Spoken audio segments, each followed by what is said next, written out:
ಅನುಷ್ಠಾನ ಹರಸಾಹಸ, ಗಾಂಧಿ ಸ್ಮೃತಿ, ವ್ಯಸನ ಮುಕ್ತರಿಗೆ ಅಭಿನಂದನೆ.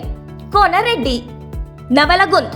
ಮನ ಪರಿವರ್ತನೆ ಮೂಲಕ ಮದ್ಯ ವ್ಯಸನ ಮುಕ್ತ ಸಮಾಜ ರೂಪಿಸುವಲ್ಲಿ ಧರ್ಮಸ್ಥಳದ ಧರ್ಮಾಧಿಕಾರಿ ವೀರೇಂದ್ರ ಹೆಗಡೆಯವರ ಮಾರ್ಗದರ್ಶನದಲ್ಲಿ ಅಖಿಲ ಕರ್ನಾಟಕ ಜನಜಾಗೃತಿ ವೇದಿಕೆಯ ಆಶ್ರಯದಲ್ಲಿ ಮಾಡಿದ ಕಾರ್ಯ ಶ್ಲಾಘನೀಯವಾಗಿದೆ ಎಂದು ಮನಕವಾಡ ಗ್ರಾಮದ ದೇವಮಂದಿರ ಮಹಾಮಠದ ಅಭಿನವ ಮೃತ್ಯುಂಜಯ ಸ್ವಾಮೀಜಿ ಹೇಳಿದರು.